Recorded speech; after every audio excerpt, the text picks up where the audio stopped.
Monggo Pak Ustadz. Terima kasih Pak Jagus. Oke, Bapak Ibu, mari kita lanjutkan nggih kajian kita hari ini. Mari kita mulai nggih. A'udzubillahi minasyaitonirrajim. Bismillahirrahmanirrahim. Assalamualaikum warahmatullahi wabarakatuh. Waalaikumsalam warahmatullahi wabarakatuh. Alhamdulillah alladzi an'amana bi ni'matil imani wal Islam. Alladzi nahmaduhu wa nasta'inuhu wa nastaghfiruh wa na'udzu billahi min syururi anfusina wa min sayyiati a'malina may yahdillahu fala mudhillalah wa may yudlilhu fala hadiyalah. Amma ba'du. Yang sangat kami hormati ya Bapak yang terhormat Ustadz Haji Soekardi. Kemudian yang sangat kami muliakan, para bini sepuh, para guru, para alim ulama, yang sangat kami taati, ya, dan kami ingin agar supaya kajian ini benar-benar bisa menambah wawasan keilmuan, terutama dalam bidang mengenai masalah fikih atau hukum Islam. Kemudian juga yang sangat kami banggakan, yaitu Bapak Ibu donatur, yang insya Allah ya, jadi tidak lupa, mudah-mudahan ya, tidak lupa untuk mendharma baktikan sebagian daripada rizki yang dianugerahkan Allah kepada Bapak Ibu. Mudah-mudahan rizkinya jadi berkah. Nah, kemudian juga yang sangat kami hormati juga para guru-guru yang kiranya membagi waktunya ya pada pertemuan-pertemuan masih bisa untuk membagi waktunya untuk ilmunya ya, mudah-mudahan jadi ilmu yang barokah juga. Bapak Ibu, saya juga menyampaikan rasa hormat kepada Bapak Ibu jamaah yang masih tetap bisa istiqomah mengikuti kajian ba'da subuh, dan mudah-mudahan Allah menganugerahkan kajian ba'da subuh ini masih tetap bisa eksis, masih bisa tetap istiqomah. Bapak Ibu bisa mengikutinya insya Allah. Bapak Ibu yang dimuliakan Allah, sholawat salam senantiasa mari kita sampaikan kepada junjungan Nabi kita Muhammad Shallallahu Alaihi Wasallam. Pada pagi hari ini setelah saya menyampaikan beberapa tema jadi mengenai masalah aliran-aliran ya. Kemudian kemarin juga sudah saya sampaikan mana aliran itu yang dianugerahi Gusti Allah selamat gitu ya. Kemarin saya refresh sedikit bahwa Allah rupanya telah mentakdirkan manusia hidup di muka bumi ini itu semuanya ya, semuanya ini ada yang menerima, ada yang merespon dakwah Nabi, ada yang tidak merespon dakwah Nabi, bahkan menghina ya dakwah Nabi, mengejek-ejek dakwah Nabi. Bapak Ibu, Rasulullah juga pernah menyampaikan bahwa setelahku nanti umatku akan pecah menjadi 73 golongan. Semuanya itu masuk neraka, kecuali satu saja yang mendapat anugerah rahmat masuk ke dalam surganya Allah Subhanahu wa Ta'ala. Kemudian kemarin sudah saya bedakan, ya ini termasuk dakwah Nabi. Jadi bukan istijabah, gitu ya. Kalau dakwah Nabi itu berarti ditujukan kepada umatnya Nabi Muhammad secara keseluruhan. Dan saya dulu sudah pernah menyampaikan, tidak semua manusia itu mau menerima Allah sebagai Tuhan. Maka kalau ada umat manusia di muka bumi, umat Nabi Muhammad ini yang tidak mau menerima dakwah Nabi, atau bahkan menghina dakwah Nabi, maka itulah yang dikatakan oleh Rasulullah termasuk orang-orang rupanya ini golongan-golongan yang akan masuk ke dalam neraka itu. Begitu ditentukan begitu ya dalam ajaran agama demikian gitu. Oke, Bapak Ibu yang dimuliakan Allah, saya secara agama Islam ini ingin menyampaikan, ingin melacak sejarah madhab ya, sejarah madhabnya hukum Islam dan faktor penyebab terjadinya khilafiyah. Ingat, bukan khilafah Pak Ji, khilafiyah. Nggih. Jadi nanti kan soal akan saya sampaikan kepada Bapak Ibu. Ketahuilah Bapak Ibu, ya madhab ini adalah pokok pikiran atau dasar yang digunakan oleh imam-imam mujtahid. Ya. Maksudnya para ulama yang bisa mengistimbatkan hukum Islam dari sumbernya. Maksudnya mengistimbatkan hukum itu mengkaji ya dari sumbernya untuk mengeluarkan fatwa hukum. Itu namanya istimbat hukum. Dan itu tidak semua orang bisa. Hanya Allah menganugerahkan namanya istilahnya mujtahid. Jadi orang-orang yang memang diberi anugerah oleh Allah, ilmu agamanya sangat luas, ya. Dalam bidang Al-Qur'annya luas, dalam bidang masalah hadis Nabinya luas, kemudian teori-teori untuk memetik, mengistimbatkan hukum, untuk mengeluarkan hukum syariat dari sumbernya yaitu Al-Quran dan hadis, itu beliau memang diberi anugerah oleh Allah, memang luas ilmunya, termasuk ilmu usul fikihnya. Bapak Ibu yang dimuliakan Allah, munculnya madhab adalah sebagai bagian dari proses dalam sejarah penetapan hukum Islam. Keadaan ini memang tertata rapi, Bapak Ibu. Nanti kita kaji ya. Dari generasi ke generasi. Mulai dari Nabi Muhammad SAW, yang pada waktu itu beliau masih hidup. Kemudian generasi sahabat, ya, generasi tabi'in, generasi tabi'ut tabi'in, hingga mencapai masa keemasannya. Bahkan sampai masa kejumutannya atau masa taklid gitu. Bapak Ibu, akan tetapi harus diakui nggih, bahwa dengan adanya madhab, nah, ini merupakan keniscayaan. Jadi benar-benar telah memberikan sumbangsih hasil pemikiran besar dalam penetapan hukum fiqh Islam.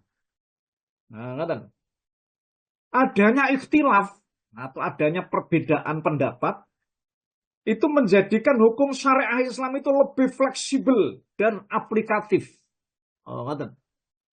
Jadi tidak jumut gitu, tidak patok bangkrong kepada satu teks, ya. Tetapi dengan adanya madhab ini memberikan sumbangsih yang sangat besar dalam penetapan hukum fiqh Islam atau hukum Islam.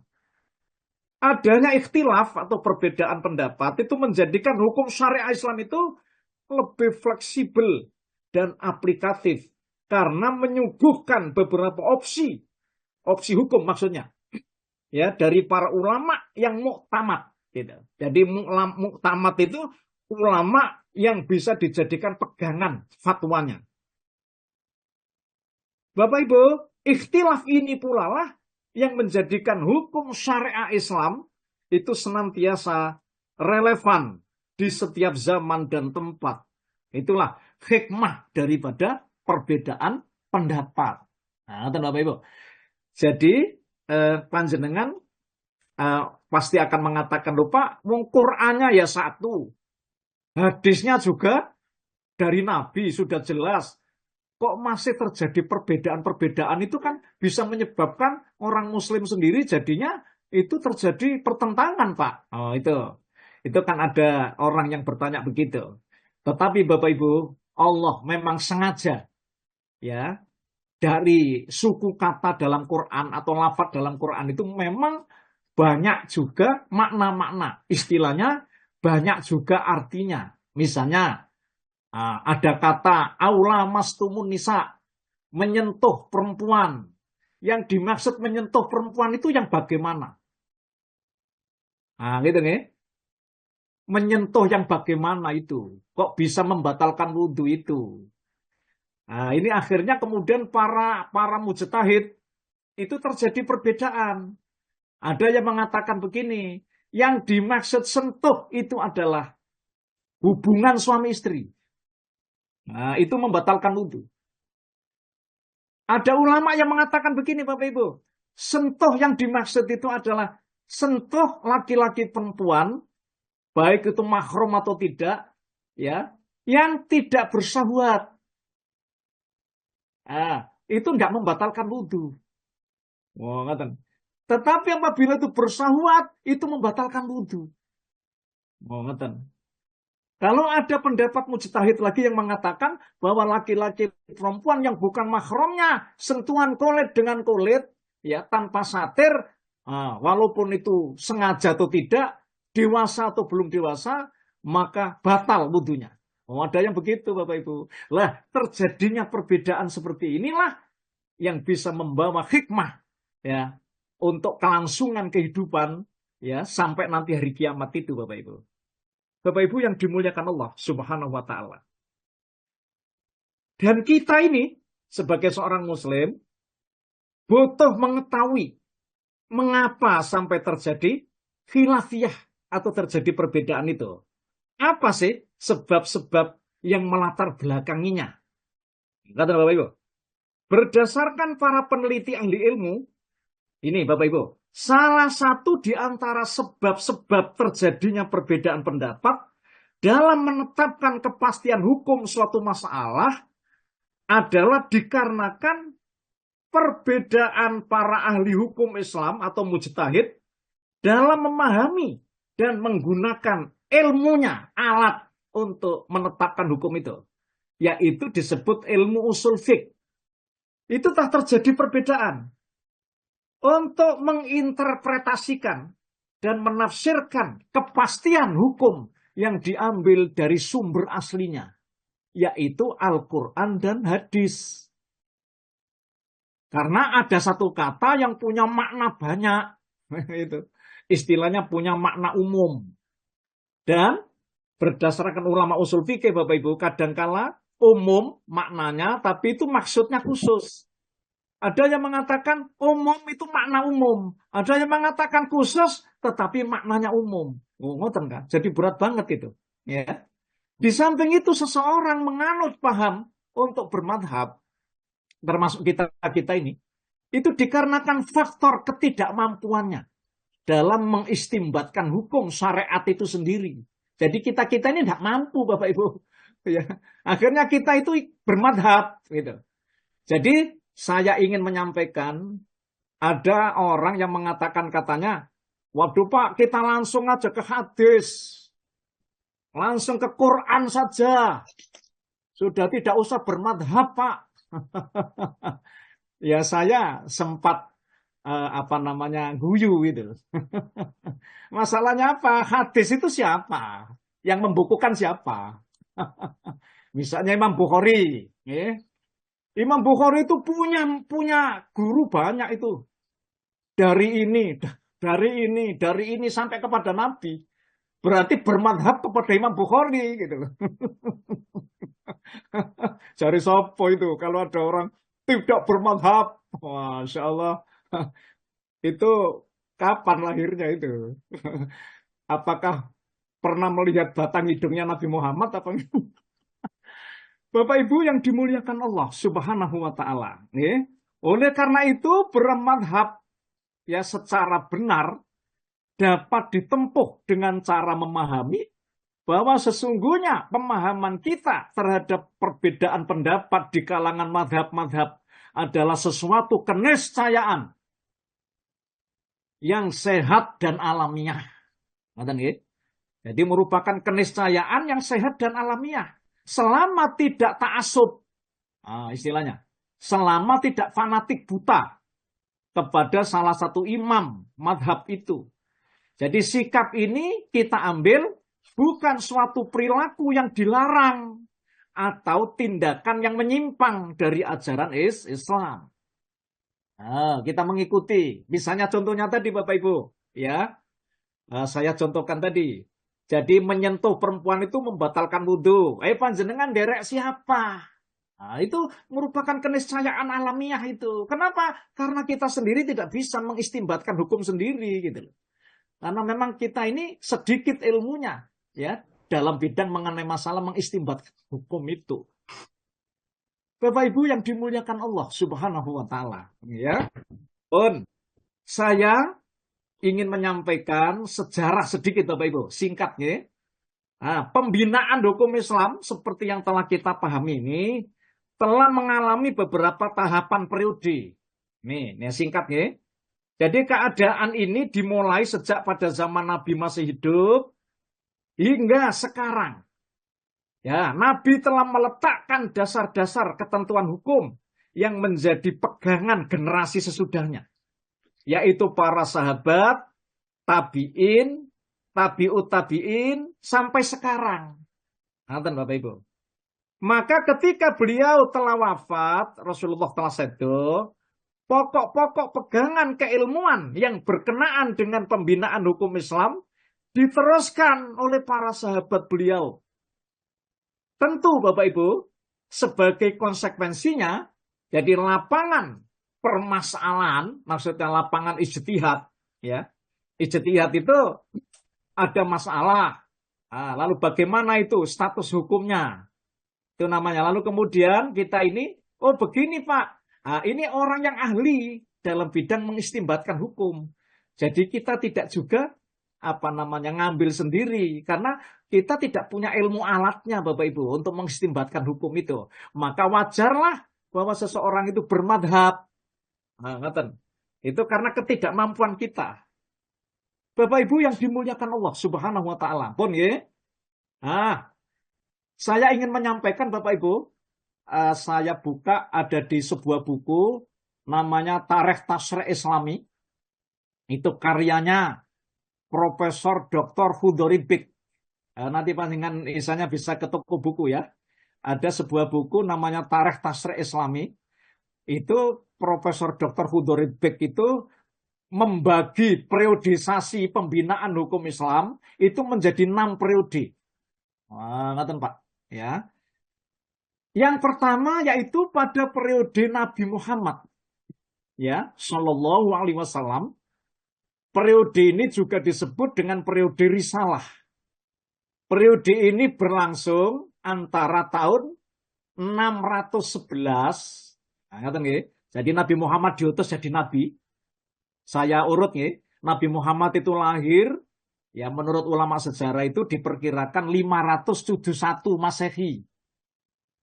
Lalu Nabi Muhammad usia 40 tahun kan. Nah, jadi 671 ditambah 40 Bapak Ibu. Maka jadinya tahun 611. Nah, kemudian Nabi Muhammad wafat. Itu tahun 632 Masehi. Nah ya.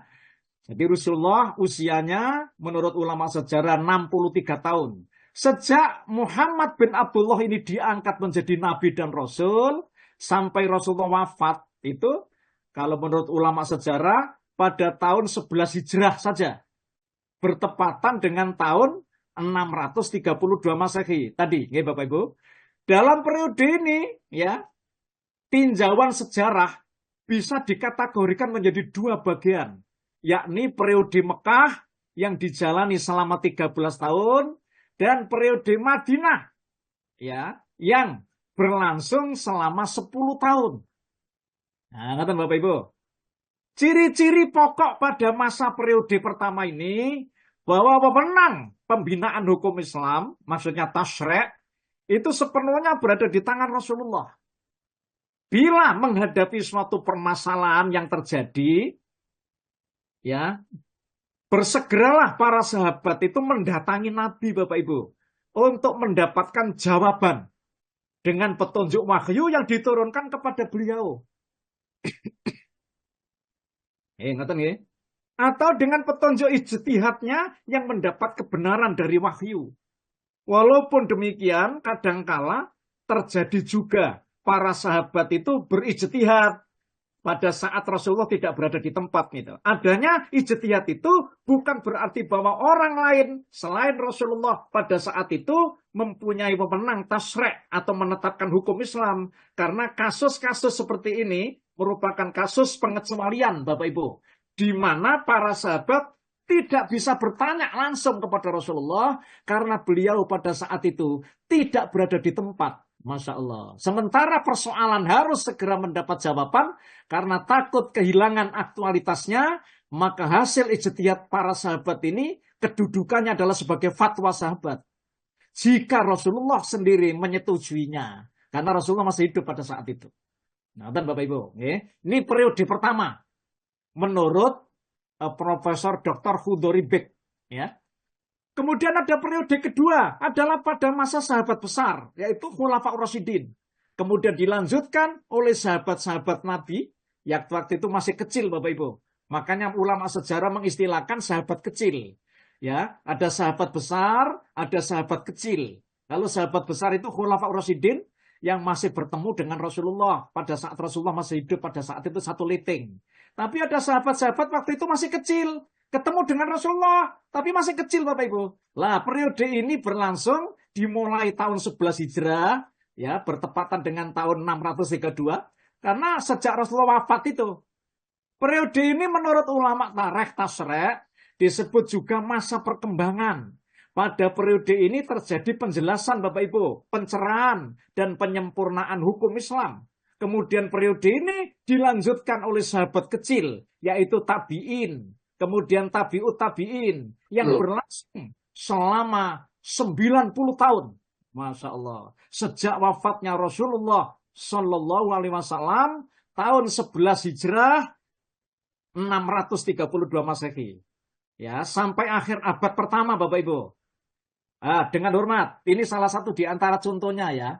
Saya contohnya. Quran itu asalnya tidak ada titik-titiknya.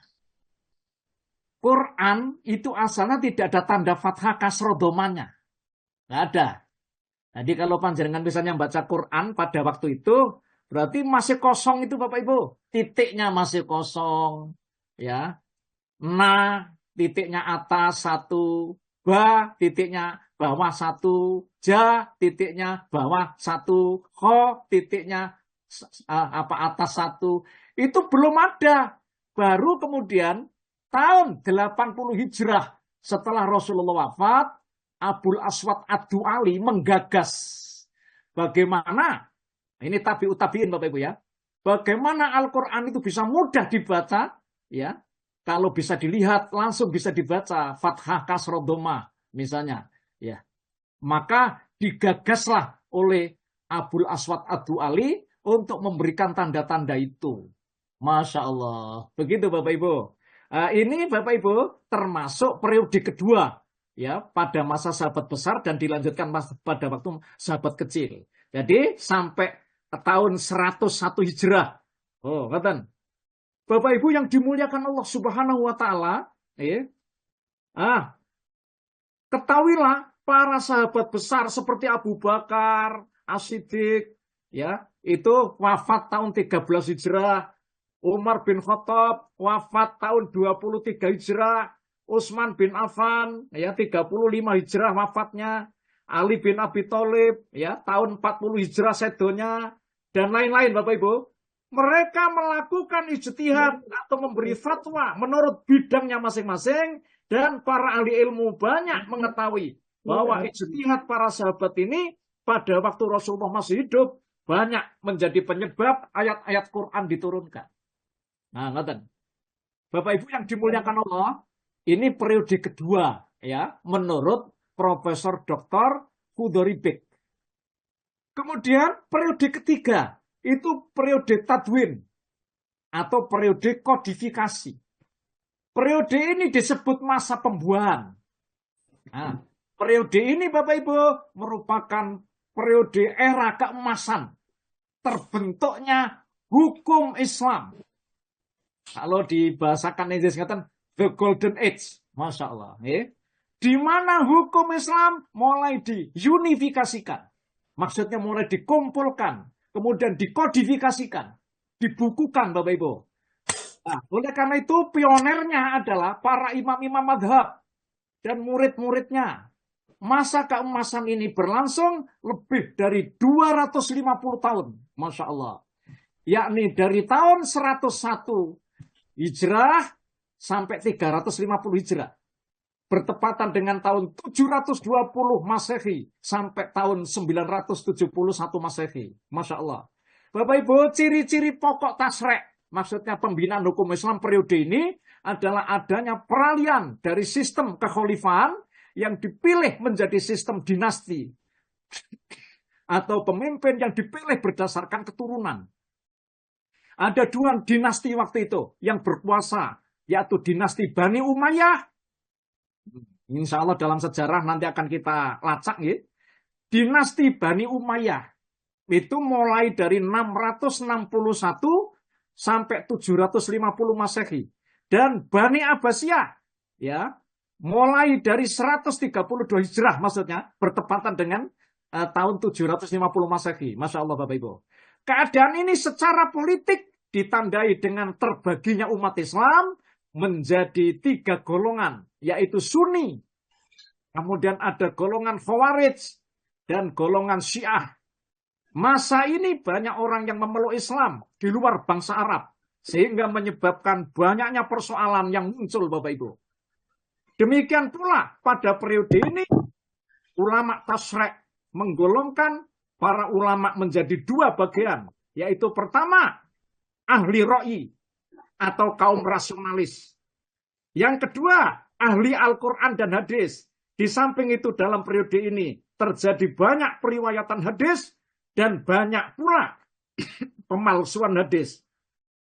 Pada periode ini pula Bapak Ibu, munculnya cabang-cabang ilmu sebagai kesatuan ilmu yang berdiri sendiri. Seperti ilmu tafsir, ilmu mustalahul hadis, ilmu fikih, ya, ilmu usulul fikih maksudnya, ilmu tasawuf dan lain-lain. Kemudian para ulama tampil untuk melakukan kodifikasi, untuk membukukan.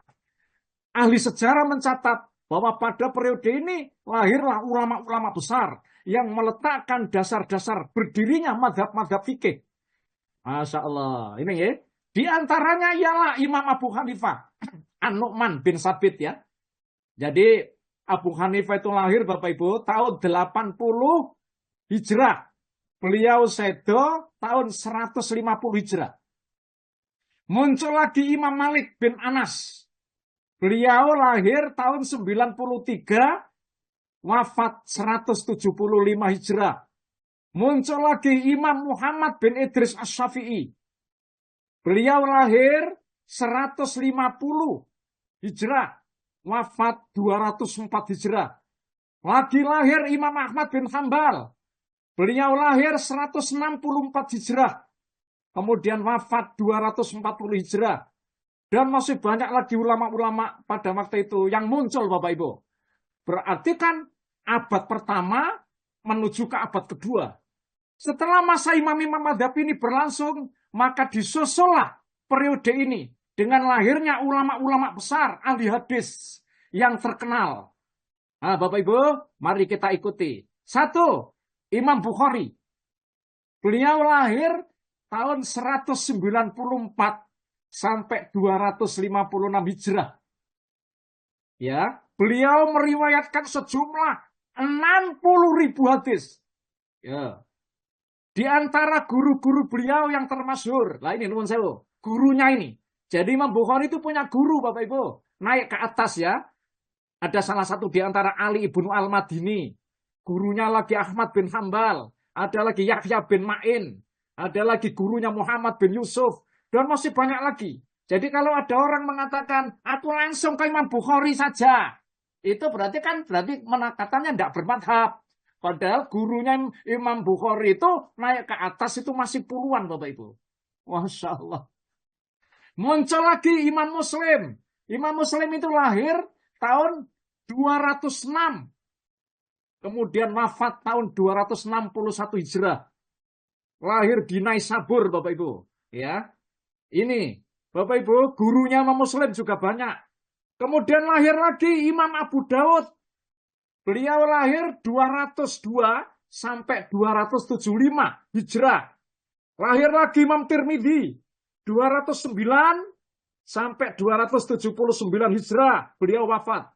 Kemudian lahir lagi Imam An-Nasai 215 sampai 303 Hijrah. Lahir di sebuah kampung di Khurasan, itu ya. Kemudian lahir lagi Imam Ibnu Majah 209, wafat 273 Hijrah. Bapak Ibu yang dimuliakan Allah Subhanahu wa taala. Itulah masa keemasan pembentukan hukum Islam. Ya. Kemudian Bapak Ibu yang dimuliakan Allah, ada periode keempat, yaitu periode taklid atau periode jumud. Periode ini disebut juga masa pembekuan. Karena bekunya pemikiran hukum Islam. Bapak Ibu, banyak rupanya para ahli ilmu, termasuk hukum Islam, itu mengikuti madhab-madhab. Jadi beliau-beliau ini rupanya tidak ijtihad sendiri. Makanya masa ini itu disebut masa statis. Ya. Dan masa ini dimulai tahun 351 Hijrah. Ciri-ciri pokok tasrek pada periode ini, maksudnya hukum Islam pada periode ini, adalah menurunnya gerakan dan gairah berijtihad, serta meluasnya roh taklid, ditaklid. Pada periode ini, kebebasan tasrek, maksudnya kebebasan untuk menentukan hukum Islam, semakin melemah. Hal ini disebabkan oleh semakin melemahnya kebebasan ya dalam bidang pengkajian hukum Islam. Bahkan negara-negara pada waktu itu, zaman Umayyah dan Abbasiyah, itu berpecah-pecah Bapak Ibu menjadi beberapa daulah. Jadi negara-negara kecil. Nah, Bapak Ibu, masa-masa ini kemudian muncullah ta'asubiyah. Istilahnya kalau dalam bahasa sejarah itu, yaitu fanatik buta. Insya Allah kita ini bukan termasuk orang yang ikut fanatik buta, Bapak Ibu ya, karena kita ini kan mengetahui hadis Nabi, lalu kemudian kita ini membaca ya untuk mendalami makna daripada hadis itu, kan gitu Bapak Ibu ya. Itu kita ini tidak ta'assub, tapi banyak para pengikut madhab ini ta'assub Bapak Ibu, ya fanatik buta, dan mereka itu banyak yang menggunakan istilah talfik gitu. Jadi talfik itu mengambil atau mengikuti suatu ketentuan hukum tentang suatu masalah dengan mengambilnya dari berbagai madhab. Jadi misalnya contoh, wudhunya ikut Imam Syafi'i, pembatalnya ikut Imam Malik. Gitu, ketika tawaf di Ka'bah misalnya, pembatalnya ikut Imam Malik, wudhunya ikut Imam Syafi'i. Lah, bagaimana sikap seperti ini? Itu bisa dibenarkan karena tidak ada larangan untuk mengambil beberapa madhab itu, Bapak Ibu. Karena tujuannya kita tidak fanatik kepada mujtahidnya, tidak. Saya ulang, tujuannya tidak fanatik kepada mujtahid atau orang yang berijtihad itu, tidak. Akan tetapi kita ingin mencari kebenaran hukum Allah. Jadi taklid seperti ini itu tidak disalahkan, ya, karena kita masih juga mempelajari daripada asal usul. Jadi ini ayat Qur'annya begini Pak, maknanya begini. Jadi misalnya contoh Bapak Ibu, ada ayat Qur'an ya, iddahnya wanita, gitu ya, setelah ditinggal oleh suaminya. Itu ada yang mengatakan, kan di situ disebut dalam Quran sudah jelas 4 bulan 10 hari kalau ditinggal wafat. Bagaimana Pak kalau ditinggal wafat pada saat hamil istrinya, maka iddahnya sampai melahirkan, misalnya kayak gitu. Bagaimana Pak apabila dicerai? Itu ada kata salah satu kuruin, 3 kuruk. Apa maksudnya 3 kuruk itu? Ulama berpendapat, yang satu mengatakan itu apabila itu ya, itu sudah suci, itu bisa dikumpuli. Tapi ada yang mengatakan ya selesai haid sudah. Oh, jadi kuruk itu punya makna suci, bisa juga Pak punya makna haidnya sudah tuntas. Begitu. Dan suami yang mencerai itu wajib misalnya untuk memberikan nafkah sampai iddahnya habis. Bapak Ibu yang dimuliakan Allah Subhanahu wa taala. Dan inilah terjadi perkembangan. Dan ini Bapak Ibu banyak orang yang cuma hanya mengikuti salah satu di antara imam madhab itu. Bapak Ibu yang dimuliakan Allah Subhanahu wa taala.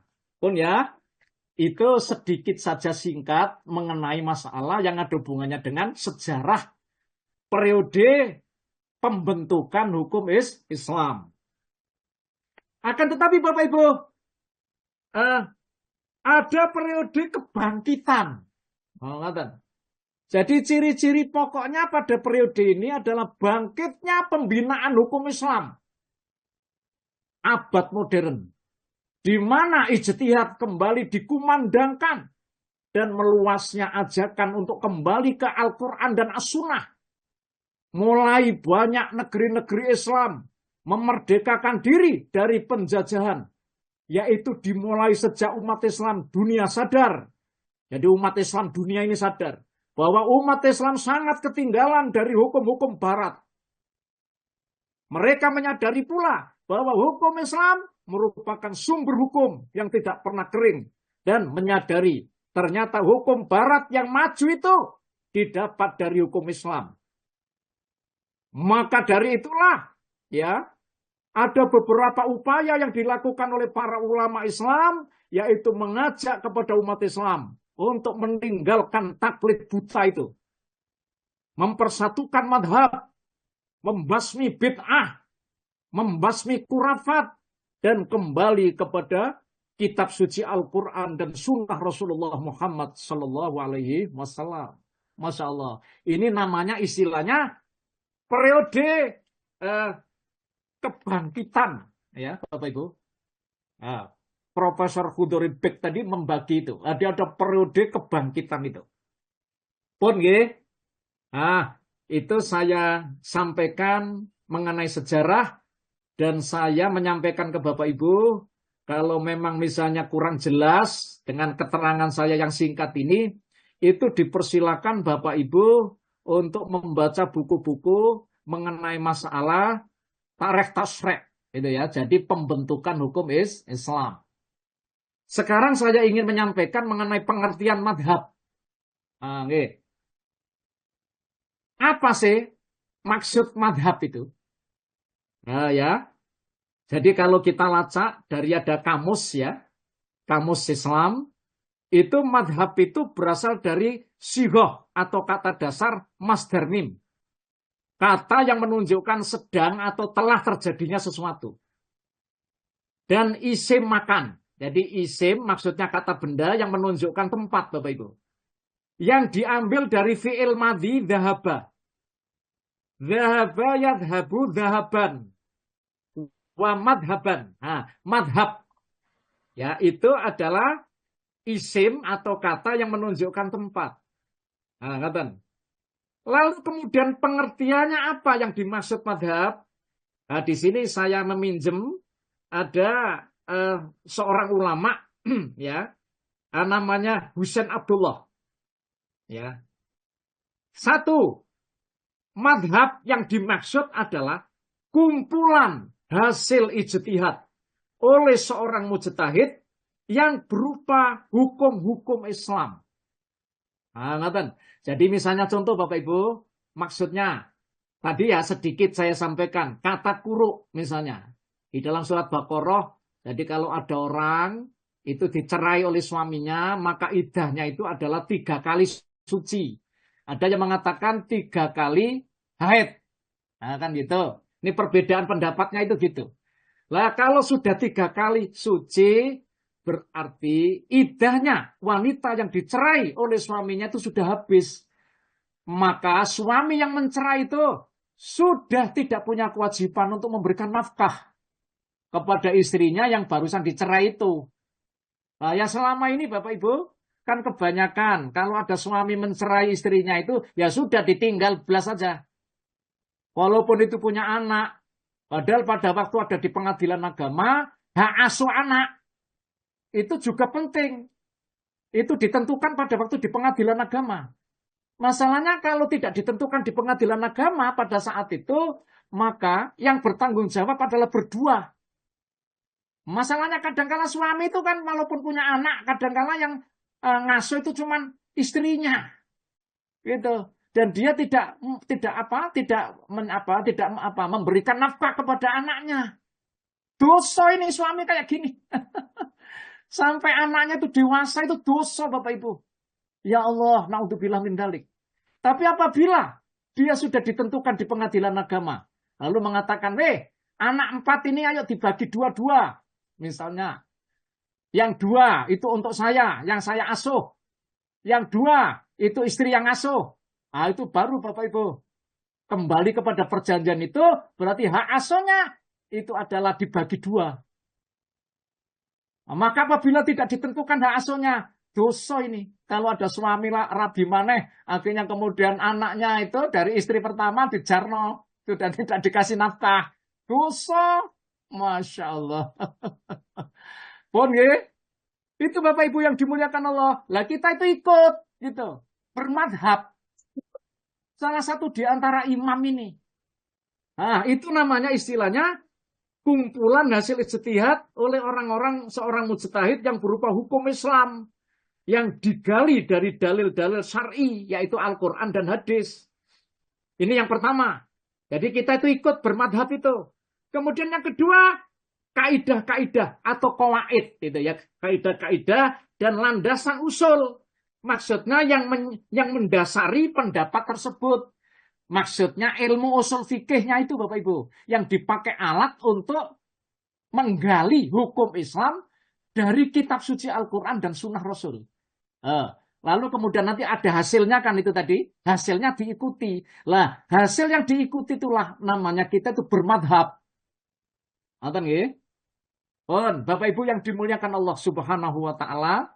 Oleh karena itu Bapak Ibu, kita ini tidak bisa tidak, maka ikut salah satu di antara hasil ijtihadnya para ulama mujtahid itu dalam rangka panjenengan ikut menentukan bagaimana status daripada ketentuan hukum dari masalah yang kita hadapi. Padahal Bapak Ibu, zaman sekarang ini merupakan muncul masalah ya yang beraneka ragam.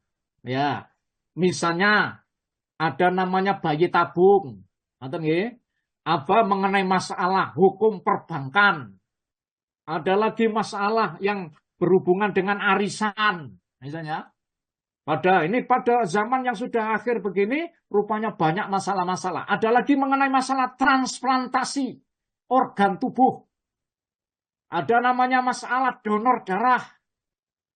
Dan lain-lain. Itu bagaimana status hukumnya? Itulah namanya tasri'ut tasri'. Jadi adalah kita mengikuti pendapat seorang mujtahid. Bapak Ibu yang dimuliakan Allah. Karena apa Pak? Bapak Ibu. Kita jangan mengatakan begini. Waduh Pak, wis melu wae. Kita ini kan bertanggung jawab besok di hadapan Allah Subhanahu wa Ta'ala. Karena kalau kita tidak mengerti hukum Allah, lalu kemudian kita melanggar hukum Allah, padahal kita juga tidak mau belajar, maka kita akan berdosa di mata Allah Subhanahu wa Ta'ala. Hukum Allah itu beda dengan hukum, maksudnya hukum umum, hukum yang dibuat Bapak Ibu berdasarkan kitab undang-undang hukum pidana. Ada lagi berdasarkan kitab undang-undang hukum perdata, ya. Misalnya ada seorang pembunuh, pembunuhan, itu ya. Dalam agama Islam, orang itu apabila membunuh tapi tidak sengaja, maka disuruh memerdekakan budak. Lah sekarang ini kan nggak ada budak. Bagaimana? Maka kita menyampaikan kepada keluarga yang terbunuh, maka kita disuruh bayar diat. Diat itu ganti rugi. Ya. Itu berdasarkan keikhlasannya. Masalahnya apa? Karena Indonesia tidak ada ketentuan diat itu berapa harus dibayar. Maka kita ijtihad Bapak Ibu. Kita mengikuti keikhlasan keluarga yang terbunuh. Jadi misalnya 100 juta Pak. Kamu harus nebus. Tetapi Bapak Ibu, apabila orang itu tidak punya uang 100 juta. Bagaimana sikap kita ketika kita ini membunuh tidak sengaja? Jadi misalnya contoh. Orang nubruk orang di tengah jalan. Mati Pak orangnya. Kita kan berdosa Bapak Ibu. Walaupun itu tidak sengaja. Ya kan? Tetapi kita disuruh untuk membayar tebusan. Orang yang kita tubruk itu sampai mati. Apabila kita tidak punya harta tebusan. Maka kita disuruh puasa. 2 bulan berturut-turut. Allahu Akbar. Itu dalam ajaran kita Islam. Lah, sekarang problematikanya di Indonesia misalnya. Sekarang di Indonesia kan tidak menentukan hukum itu, Bapak Ibu. Lalu orang dibui. Misalnya, masuk penjara. Pertanyaannya, apakah orang yang sudah masuk penjara itu habis dosanya? Ini permasalahannya. Maka Bapak Ibu, dosa itu berdasarkan para ahli ilmu hukum Islam, ya, apabila dia tidak mau bertobat kepada Allah, tetapi tobat itu tidak akan diterima selamanya sebelum keluarga yang terbunuh itu memaafkan. Masya Allah. Faman ufiya lahu min akhihi syai'un fattiba'um bil ma'ruf wa ada'un ilahi bi ihsan. Jadi orang membunuh misalnya dengan sengaja, lalu keluarga yang terbunuh tidak pernah memaafkannya, maka tobat itu pasti tidak akan diterima di sisi Allah. Itu berdasarkan para ahli ilmu hukum. Walaupun dia jeketet tobatnya, baduknya sampai hitam, dia sholat minta ampun kepada Allah, tetapi keluarga yang terbunuh belum memaafkan, maka dosa itu pasti tidak akan diampuni oleh Allah Subhanahu wa Ta'ala. Walaupun dia di penjara, maka penjara itu bukan menentukan untuk agar supaya dosanya diampuni Allah Subhanahu wa Ta'ala. Subhanallah. Jadi oleh karena itu betapa pentingnya mohon maaf itu Bapak Ibu. Sehingga orang yang pernah kita sakiti hatinya itu memaafkan kesalahan itu. Hak adaminya itu dia sudah lepas. Dan itu memudahkan Allah akan mengampuni dosanya itu. Subhanallah. Bapak Ibu yang dimuliakan itu oleh Allah. Hukum Allah Pak itu. Nih. Oleh karena itu Bapak Ibu yang dimuliakan Allah. Mari kita ingin menalar ya beberapa saat ini tentang sebab-sebab perbedaan madhab itu. Nih. Jadi ada sebab-sebabnya Bapak Ibu. Nah, perbedaan pendapat itu. Bapak Ibu yang dimuliakan Allah. Faktor-faktor apa yang menyebabkan terjadinya perbedaan madhab itu? Di samping seperti yang telah sedikit dipaparkan di atas, jawabannya juga berasal dari pertanyaan. Ini pertanyaannya, bagaimana terbentuknya madhab-madhab itu sendiri? Ini ada seorang ulama Bapak Ibu, namanya Taqiyuddin An-Nabhani. Ya, berbagai madhab itu terbentuk karena adanya perbedaan atau ikhtilaf, ya, atau khilafiyah dalam masalah usul dari pokok maupun furuk atau cabang. Angkatan, ini beliau ngomong. Jadi sebabnya karena mengistimbatkan hukum untuk menggali hukum dari syariatnya itu ada masalah usul. Jadi misalnya dalil-dalil yang diambil dari kitab Quran itu sudah qat'iyu dalalah. Paten Pak, sudah nggak bisa ditafsiri lagi. Jadi misalnya contoh, diharamkan atas kalian, hurimat gitu ya, memakan daging babi. Jadi kita tidak boleh negosiasi begini. Ya apa Pak, nek kiki leai. Ya apa Pak, nek bulunya aja dipakai sikat gigi.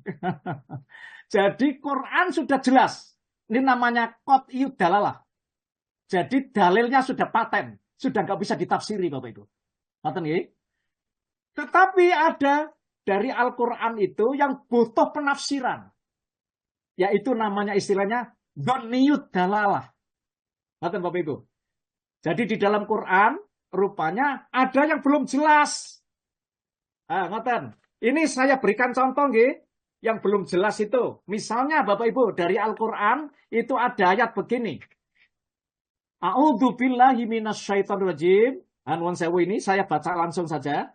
Yaitu surat Al-Maidah ya ayat 6. Misalnya.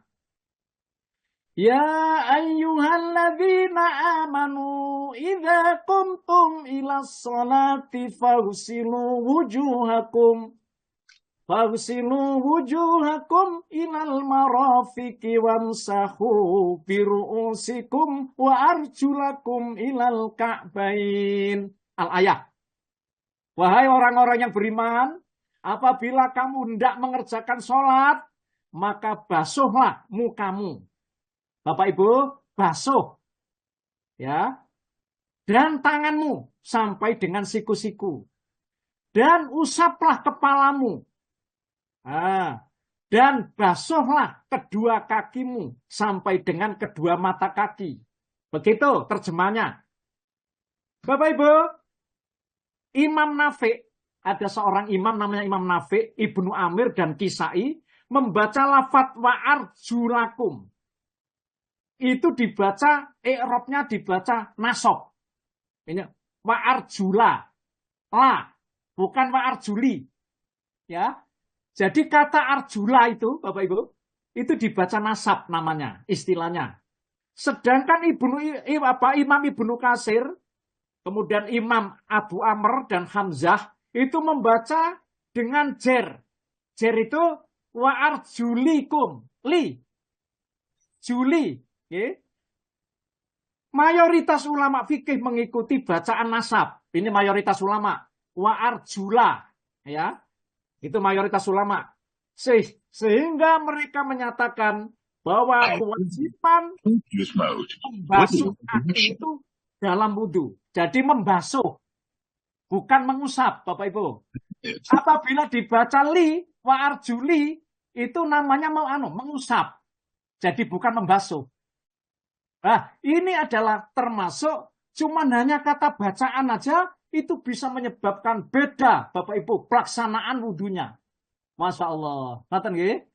Lah oleh karena itu Bapak Ibu, kita ngikuti yang mana? Kalau kita ngikuti wa arjuli, berarti diusap kakinya itu, bukan dibasuh. Tetapi kalau panjenengan mengatakan wa arjula, maka itu dibasuh. Ini mayoritas ulama. Bapak Ibu, ini namanya cuma hanya beda kiroat saja. Beda bacaan aja. Menyebabkan berbeda pelaksanaan wudhunya. Dikira tak? Gampang tak? Kan ngaten Bapak Ibu ya. Oleh karena itu Bapak Ibu kita ngikuti madhab. Loh, ngaten loh. Siapa sih ngomong hari ini? Gak bermadhab. Waduh. Maksudnya kok congkak banget itu. Lahir kapan itu? Kan gitu Bapak Ibu nggih? Lah, begitu Bapak Ibu yang dimuliakan Allah Subhanahu wa taala, itu maksudnya sebab ini ya, top temanya itu adalah dari sudut pandang interpretasi masalah kata atau bacaan lafadz di dalam Al-Qur'an. Maka terjadilah perbedaan itu Bapak Ibu. Masya Allah. Bapak Ibu yang dimuliakan, ini salah satu di antara sebab ya. Jadi perbedaan mengenai interpretasi makna suatu kata dan susunan bahasa Al-Quran maupun hadis. Itu tema. Ya. Kemudian yang kedua, mengenai masalah perbedaan dalam sumber hukum atau masadirul ahkam. Sumber hukum Bapak Ibu. Ya. Ini saya ingin menjelaskan. Sumber hukumnya itu berbeda. Jadi misalnya perbedaan dalam masalah ini adalah perbedaan ulama mujtahid dalam menetapkan apa saja yang menjadi sumber hukum Islam. Ada sebagian ulama yang mengatakan bahwa sumber hukum Islam itu hanya dua saja, yaitu Al-Quran dan hadis saja. Saya ulang, ada sebagian ulama yang mengatakan bahwa sumber hukum Islam hanya ada dua saja, yaitu Al-Quran dan hadis. Sebagian lagi ada yang mengatakan bahwa sumber hukum Islam tidak hanya Quran dan hadis, Bapak Ibu, tetapi ada ijma' dan kias. Oh, ngatan. Bahkan ada lagi sebagian ulama yang mengatakan bahwa sumber hukum Islam di samping Al-Quran, hadis, juga ada ijma' kias, juga ada namanya masolihul mursalah, dan lain-lain. Ada lagi istihsan dan lain-lain. Masya Allah. Bapak Ibu yang dimuliakan Allah. Oleh karena itu Bapak Ibu, saya ingin memberikan contoh ya. Ini kita tidak cukup cuma Quran hadis. Contohnya, ini saya kasih contoh. Sekarang panjenengan zakat fitrah. Zakat fitrah itu dulu pada waktu zaman Nabi, itu terdiri dari kurma. Ya, satu sok kurma. Kemudian ada lagi satu sok anggur. Kemudian ada lagi gandum. Nah, kemudian ulama, jumhur ulama, itu mengatakan Bapak Ibu, bahwa itu ditafsiri, itu adalah makanan yang menguatkan nada dalam satu negeri. Bapak Ibu yang dimuliakan Allah, makanan yang menguatkan dalam satu negeri itu namanya ijma' Bapak Ibu. Kalau panjenengan mengikuti Nabi, berarti panjenengan kurma sama anggur itu. Sama gandum saja. Ayo panjenengan mencari gandum kemana? Mencari anggur di mana? Ayo. Oh, ini zakat fitrahnya anggur gitu. Kemudian mencari apa? Kurma, anggur. Ya, satu sok. Nah, oleh karena itu beras itu adalah ijma, Bapak Ibu. Karena itu adalah salah satu di antaranya makanan yang menguatkan dalam satu negeri atau dalam satu pulau. Itu ya. Jadi misalnya kalau di Maluku sana, misalnya umpamanya sagu. Kalau di Madura apa, Pak? Misalnya jagung. Gitu-gitu itu namanya ijma. Makanya kalau panjenengan tidak ikut beras, ayo cari kurma. Makanya akan kesulitan. Oleh karena itu, sumber hukum Islam itu Bapak Ibu, tidak cuma Quran dan hadis, tapi juga ada ijma, juga ada kias. Sekarang kias. Contoh, kalau minuman keras di Al-Quran, ya, Homer. Ya apa narkoba? Ya, putau dan lain-lain itu. Jadi berarti itu tidak haram itu. Ya, karena yang haram cuma Homer. Nah, sekarang kalau misalnya apa dengan putau dan itu atau apa narkoba dan lain-lain, itu gimana itu kalau tidak menggunakan kias? Ayo, panjangan berarti boleh itu menggunakan putau atau menggunakan narkoba. Dan masih banyak lagi Bapak Ibu. Makanya itu tidak cuma Quran, tetapi itu sumbernya dari Quran, kemudian di situ ada kias Bapak Ibu. Contoh di dalam Quran, ya kita tidak boleh mengucapkan kata wis di dalam Al-Quran kepada kedua orang tua kita. Bagaimana kalau kita nempeleng orang tua kita? Bagaimana kalau kita misalnya ngaplok orang tua kita? Boleh berarti. Karena Quran tidak menyebut itu. Contoh lagi misalnya, kalau Quran mengatakan bahwa gini Pak, jangan kamu mendekati zina. Wala taqrabu zina. Berarti yang dilarang adalah mendekati tok. Jadi tidak ngelakoni. Jadi berarti kalau ngelakoni zina nggak apa-apa. Masalahnya yang dilarang cuman dekat-dekat saja. Itulah disebut mafhum mukhalafah dalam kias itu Bapak Ibu. Nah, oleh karena itu Bapak Ibu, mayoritas ulama tidak cuma Quran hadis, akan tetapi juga mengikuti sumber hukum dari ijma, ijma sahabat. Nah, nanti kalau misalnya umpamanya ada waktu, nanti kita paparkan mengenai masalah ijma, kias, dan lain-lain itu pada pertemuan yang akan datang, insya Allah. Mudah-mudahan kita ingin menalar itu semuanya Bapak Ibu. Supaya kita itu mengerti jalan pola pikirnya para madhab-madhab itu. Jadi pokok-pokok pegangan, jalan yang ditempuh oleh imam madhab itu. Nanti akan kita uraikan, biar tambah luas lagi, insya Allah. Bapak Ibu yang dimuliakan Allah, itu mengenai masalah yang ada hubungannya dengan apa dari sudut pandang interpretasi ya makna suatu kata. Kemudian dari sudut pandang keberadaan periwayatan hadis. Wah ini penting juga ini. Nanti akan kita paparkan ya. Saya ulang, perbedaan dari sudut pandang keberadaan periwayatan hadis. Apakah hadis ini bernilai sahih atau tidak? Gitu kan? Bagaimana syarat-syarat penerimaannya dan interpretasinya atas teks hadis yang berbeda itu. Oh, ngoten Bapak Ibu. Jadi, ini mengenai masalah yang ada hubungannya dengan periwayatan hadis. Masalahnya ada di antara para madhab itu yang masih menggunakan hadis dhaif untuk keutamaan amal. Nah, nanti kita lihat. Jadi keutamaan amal itu bisa menggunakan hadis dhaif. Lah, sejauh mana kedhaifan itu bisa diterima oleh kebanyakan ulama dalam menggunakan hadis dhaif itu untuk dijadikan landasan sebuah hukum. Subhanallah. Bapak Ibu yang dimuliakan Allah Subhanahu wa taala. Jadi betapa pentingnya kita sebagai orang muslim untuk mempelajari tarikh tasyri' ini Bapak Ibu. Sehingga insya Allah diharapkan bahwa insya Allah kita akan menjadi hamba-hamba Allah yang selamat dunia akhirat karena kita bisa mengetahui mana di antara petunjuk yang benar dari Allah dan mana yang di situ tidak benar menurut petunjuknya Allah dari Quran dan Sunnah, dari ijma sahabat, ya fatwa sahabat, kemudian juga kias.